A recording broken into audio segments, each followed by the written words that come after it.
Salam, jumpa lagi dalam Saatnya Menabur. Sebelum membahas teks, kita berdoa. Kami tertunduk di hadirat-Mu, ya Bapa Surgawi, memohon tuntunan-Mu ketika kami mau membaca firman-Mu dan kami mencoba mendalami kehendak-Mu. Kiranya Roh-Mu sendiri yang berkarya, sehingga apa yang kami bahas seturut dengan kehendak-Mu. Bersabdalah ya Tuhan, kami siap mendengar. Amin. Jadi saudara-saudara, bacaan kita adalah Yesaya pasal 58 ayat 1-12. Temanya pendidikan sebagai ibadah. Nah, kita lihat teks ini saudara-saudara. Teks ini dilatar belakangi oleh komunitas Yahudi yang mengalami pembuangan di Babel. Mereka meninggalkan Yerusalem selama 70 tahun. Ketika pulang kembali ke Yerusalem, mereka berhadapan dengan orang-orang Yudea yang dahulu tidak dideportasi, sehingga muncul ketegangan atau semacam konflik kepemilikan tanah. Jadi ada yang bilang bahwa mereka pergi tapi tanah mereka masih ada. Sementara yang tinggal bilang bahwa karena kamu sudah pergi, maka kamilah pemilik tanah. Bukan hanya itu saja, mereka masih mendapati kota itu belum berubah karena puing-puing yang hancur, dan kota itu menjadi rumah bagi para gelandangan, orang miskin, orang-orang cacat, orang-orang sakit, dan beberapa orang yang ditinggalkan dalam kemiskinan.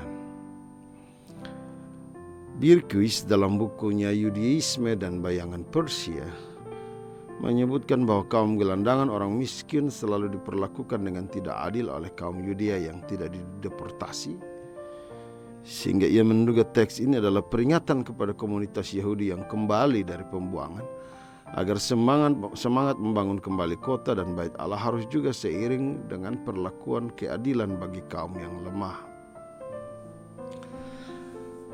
Berbeda dengan Birkis, peneliti bernama Ben Zvi dalam bukunya Yesaya Seorang Nabi yang Terlupakan, dia mengingatkan bahwa dilihat dari struktur bahasa teks Yesaya 58 yang menunjukkan kemurahan Allah seperti tiupan sangkakala, maka dia berkesimpulan bahwa kelompok Yahudi yang kembali dari pembuangan memiliki perbedaan dengan kaum Yudea karena mereka sangat tekun menjalankan ritual ibadah, puasa dan perayaan-perayaan agama. Namun dengan mengabaikan orang lemah, hal itu berarti mereka ikut mengabaikan tanggung jawab sosial sebagaimana gema perlakuan Israel yang diperintahkan Tuhan, yaitu keberpihakan kepada orang miskin, para janda, anak yatim, dan orang asing. Bagi dia, pesan firman Tuhan sangat jelas bahwa penataan kota tidak bisa hanya berfokus pada pembangunan puing-puing yang hancur atau pembangunan fisik, tetapi tentang juga bagaimana citra kota harusnya memang fokuskan juga pada keberadaan manusia. Nah, tiba-tiba saja Yesaya tampil dengan teguran yang menurut saya itu sangat keras. Beberapa peneliti PL menyebut bahwa Yesaya menggambarkan teguran, dan hal itu menjadi aneh mengingat psikologi kaum Yahudi yang baru kembali dari pembuangan. Mereka juga ditindas, mereka mengalami semacam trauma, dan mereka sebenarnya butuh kelonggaran. Nah, pada bagian ini menurut saya kita tidak berbicara tentang manusia tanpa ikatan. Kebebasan manusia harus seimbang dengan tanggung jawab kehidupannya. Mereka yang kembali dari pembuangan adalah komunitas penyembah yang tidak bisa membiarkan diri berjalan tanpa arah. Allah tidak menghendaki umatnya larut dalam sebuah penyembahan palsu, ritual tanpa aksi. Filsuf Denmark Kierkegaard mengingatkan kita dengan membuat sebuah cerita perumpamaan. Ada teater tentang sebuah teater di mana ada acara semacam pertunjukan Dan ketika pertunjukan sedang berlangsung, setiap pertunjukan yang ditampilkan membuat semua penonton sangat antusias karena pertunjukan itu sangat fantastis. Mendapat tepuk tangan dari penonton dengan sangat meriah. Tiba-tiba manajer datang ke depan di podium. Dia meminta maaf karena kesalahan sehingga teater sedang mengalami kebakaran waktu peran-peran itu. Dan dia memohon kepada penonton untuk pergi dengan tertib. Penonton berpikir ini adalah guyonan sang manajer untuk menambah keceriaan malam mereka. Dan mereka bersorak dengan gemuruh. Manajer sekali lagi meminta mereka untuk meninggalkan gedung yang terbakar. Dan dia sekali lagi mendapat tepuk tangan dari para penonton. Akhirnya dia tidak bisa berbuat apa-apa lagi. Api berkobar di seluruh gedung dan penonton yang suka bersenang-senang dengannya itu mengalami musibah luar biasa. Jadi Kierkegaard menyimpulkan, akankah kebiasaan kita kadang-kadang saya pikir akan hancur lebur dengan tepuk tangan meriah dari penonton yang bersorak-sorai. Justru teguran keras ini adalah sebuah edukasi ibadah. Mereka tidak boleh larut hanya dalam sebuah perayaan. Mengingat ibadah kepada Yahweh bukan hanya ibadah tanpa tanggung jawab sosial. Nah, jalan edukasi inilah yang membuka pintu kesadaran untuk menata kota dan mengarahkan perjalanan kota yang berkeadilan seperti yang dikehendaki Allah. Mari kita lihat teks kita. Serukanlah kuat-kuat atau berteriak. Janganlah tahan-tahan atau jangan berbisik-bisik. Jangan hanya berbicara tetapi bernyanyi. Pastikan semua yang engkau ucapkan terdengar oleh semua orang seperti bunyi sangkakala. Jadi Nabi Yesaya disuruh untuk meneriakkan kebenaran, keadilan. Nabi Yesaya diminta untuk tidak berbisik-bisik. Seperti ibaratnya bukan hanya berbicara tetapi bernyanyi. Semua makin mendengar. Jadi intinya adalah di situ bahwa tugas ini adalah tugas untuk menyatakan sesuatu dengan benar. Nah, ini adalah bagian pembuka dari teks Yesaya 58. Yesaya tidak datang dengan retorika atau membuat perumpamaan. Ia langsung pada inti pesan Tuhan, sebab bagi Yesaya umat sedang mengalami persoalan serius. Yesaya memilih metode edukasi dengan masuk ke dalam jantung persoalan. Ini berarti edukasi ini bersifat urgen, penting, dan membutuhkan gerakan perubahan yang cepat. Dalam bahasa sistem agama ini membutuhkan pertobatan radikal. Tidak boleh ada yang disembunyikan, tidak boleh ada yang menutup telinga. Tuhan membutuhkan telinga yang mendengar, hati yang mau menyadari, dan keputusan cepat melangkah untuk menemukan jalan yang dikehendaki Allah. Sepanjang ayat 2-7 kita melihat dakwaan sang nabi dengan umat, di mana Yesaya membawa isu ibadah sebagai sebuah ritual dan ibadah sebagai sebuah aksi. Nah, karena itu dua hal yang diangkat Yesaya adalah, pertama, kerdilnya makna kebebasan. Bagi Allah ketika umat dibebaskan dari pembuangan, mereka bukan hanya mencari Allah. Mereka bukan hanya belajar hukum dan ketetapan Allah. Kebebasan pada satu titik adalah sebuah refleksi dan evaluasi. Namun pada titik lain, tujuan sebuah pembebasan adalah membawa pesan pembebasan dalam kehidupan kita setiap hari. Sebagai umat yang pernah terluka dan merasakan penderitaan, mereka tidak boleh mengabaikan tanggung jawab untuk kebebasan sesama. Kehidupan ini adalah kehidupan yang membebaskan. Luka dan derita tak harus dihadirkan bagi yang lain. Bagaimanapun kebebasan dari perbudakan dan penindasan adalah kebutuhan setiap orang. Karena itu 4 kali di ayat 6 dan sekali di ayat 9 Yesaya bersuara untuk keadaan ini. Ayat 6, lepaskan ikatan kejahatan, lepaskan kuk, biarkan yang tertindas bebas, hancurkan setiap kuk. Ayat 9b, angkatlah kuk itu dari tengah-tengahmu. Setiap bangsa memiliki identitas penyembahan, namun penyembahan bangsa-bangsa hanya untuk menyenangkan mereka dalam upaya memperluas dan melakukan ekspansi kerajaan. Bangsa-bangsa menyembah Allah untuk tujuan Allah melayani kepentingan mereka. Justru umat Yahudi mereka menyembah Allah untuk menemukan kepentingan Allah bagi kehidupan mereka. Hal kedua, ada ketidakseimbangan ritual dan fakta kehidupan manusia. Yesaya memakai kata puasa untuk menggambarkan semua rangkaian ritual itu. Zom, puasa. Bukan hanya pakai abu, hanya pakai kain hitam, kain kabung. Bukan hanya mereka memakai tanda-tanda lahiriah. Jadi yang dimaksud bukan hanya puasa sebenarnya, melainkan kaum Yehuda telah kembali dari pembuangan begitu serius menjalani ritual ibadahnya. Namun arah ritual mengalami kemunduran karena mereka mengarahkan ritual itu sebagai harga tawar kesalehan. Bagi Allah ritual bukan untuk penguatan kesalehan diri semata. Beberapa kata dipakai Yesaya untuk menunjukkan kelemahan ini. Nagas disebut mendesak atau menindas para pekerja. Rep berbantah atau memperkarakan. Matsa berkelahi atau merendahkan orang kecil. Nakah memukul dan membunuh atau tidak menghargai kehidupan kaum lemah. Penggunaan istilah-istilah itu untuk menggambarkan suatu tekanan yang besar pada kaum-kaum kecil. Padahal dalam bingkai manusia yang setara ada kebutuhan-kebutuhan mendesak yang harus diselesaikan bukan dengan ibadah semata, melainkan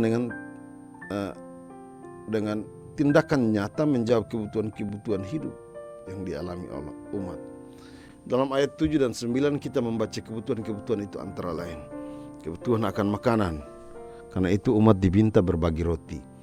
Kebutuhan akan tempat tinggal, di mana umat diperintahkan untuk membawa mereka yang tidak punya tempat tinggal masuk ke dalam rumah mereka.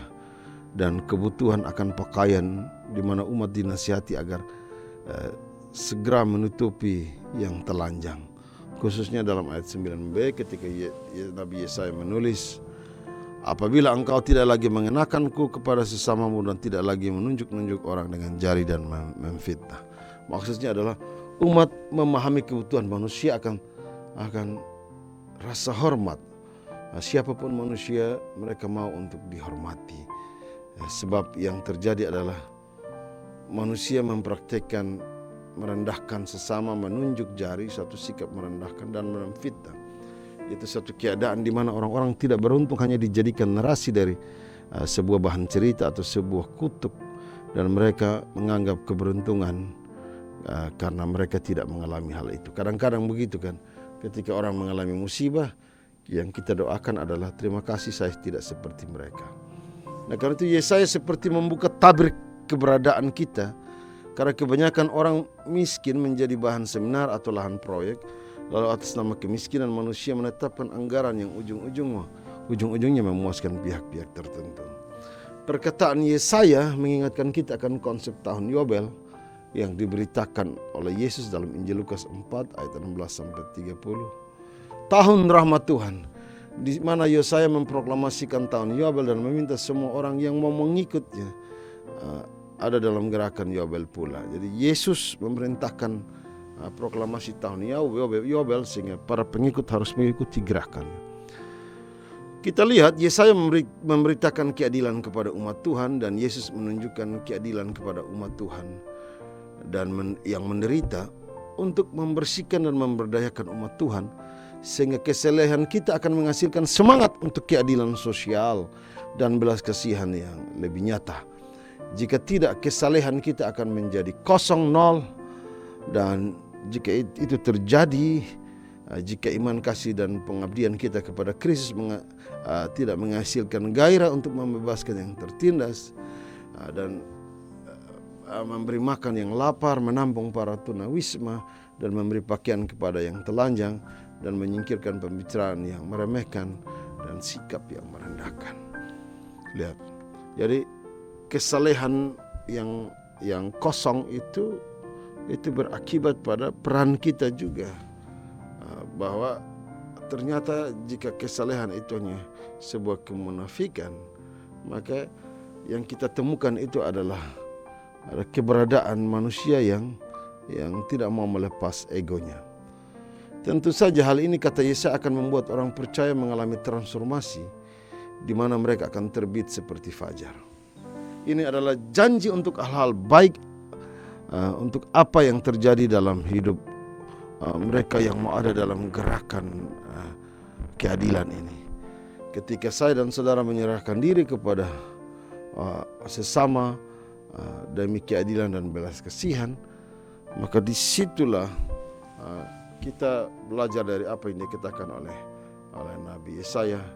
Disitulah makna dari kehadiran kita sebagai orang-orang yang beriman kepada Tuhan.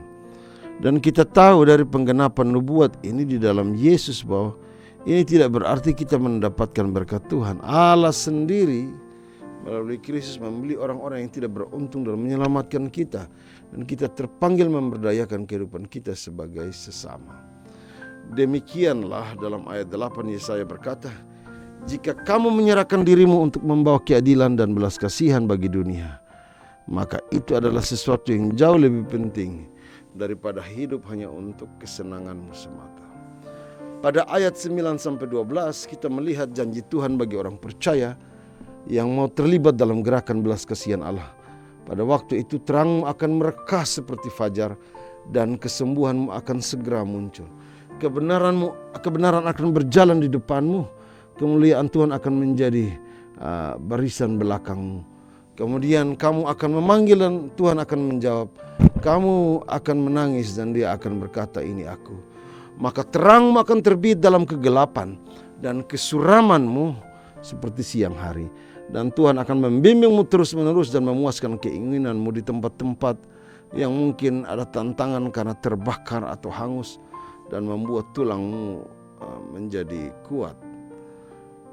Dan kamu akan menjadi seperti taman yang dialiri seperti mata air yang airnya tidak pernah habis. Dan reruntuhan kunomu akan dibangun kembali. Kamu akan mendirikan fondasi baru dari banyak generasi-generasi. Kamu akan disebut yang memperbaiki yang retak, yang memulihkan jalan untuk ditinggali. Nah, saya coba inventarisir janji-janji Tuhan bagi kita. Cahaya dalam kegelapan. Poin ini harus dijaga, dipahami, karena bukankah gereja yang sejati juga adalah gereja yang dipanggil dari kegelapan menuju terang Tuhan yang ajaib? Berarti kita harus terus menerangi kehidupan ini. Ada janji-janji Tuhan bahwa kita akan menjadi penyembuh untuk luka. Kita menjadi gereja yang menyembuhkan. Ada yang mengatakan bagaimana kita menyembuhkan jika gereja kita juga sedang terluka. Hal itu harus dimaknai dengan apa yang dilakukan Yesus sendiri. Dia adalah tabib yang terluka, namun Dia menyembuhkan dunia ini. Kebenaran di depan dan kemuliaan Allah di belakang ini berbicara tentang identitas kehidupan kita. Bahwa dunia menghargai gereja karena kebenaran dalam jalannya, di mana gereja mampu bersaksi bagi kemuliaan Allah. Orang mengenal Tuhan lewat kebenaran yang diperankan oleh gereja. Kemudian Tuhan yang mendengar saat kita berseru kepadanya. Saya dan saudara harus jujur mengakui bahwa seringkali nubuat dan mujizat hilang dari gereja karena kita kehilangan gairah bagi kehidupan ini. Allah membuka ruang komunikasi dan selanjutnya Allah menyediakan otoritas bagi gereja yang mau mendengar suara Allah, sebab dunia membutuhkan suara Allah. Kemudian teks Yesaya 58 ini juga bicara tentang kepuasan bagi jiwa di tempat-tempat yang tidak ada harapan, ada yang terbakar. Ketika mereka bilang tulang-tulang kami menjadi tidak kuat untuk berperang. Nah, ini adalah konsep edukasi yang harus dipegang oleh gereja, sebab memberi dan peduli dengan kehidupan gereja, kehidupan umat, maka disitulah titik sukacita kita sebagai gereja. Diserami oleh Tuhan sehingga kita menjadi mata air bagi orang lain dan untuk minum dan menemukan kesegaran. Cara hidup seperti ini seringkali menjadi sesuatu yang lebih formal sehingga gereja kehilangan gairah menjadi mata air bagi kehidupan. Kita bisa berkaca dari cara hidup jemaat yang pertama yang mengisyaratkan satu bentuk perjamuan bersama sehingga semua orang itu menikmati apa yang ada. Semua orang tidak duduk dalam kelas-kelas sosial, tapi mereka duduk dalam kesetaraan. Digunakan oleh Tuhan untuk membangun kembali apa yang telah dihancurkan dan dijadikan tempat hidup dan harapan. Saatnya gereja menyadari diri sebagai agen pengubah. Teologi kebangkitan Yesus menjadi spirit tahapan perjalanan gereja, sebab gereja harus bangkit setiap saat dan menyapa dunia yang bergumul dengan kebutuhan hidupnya.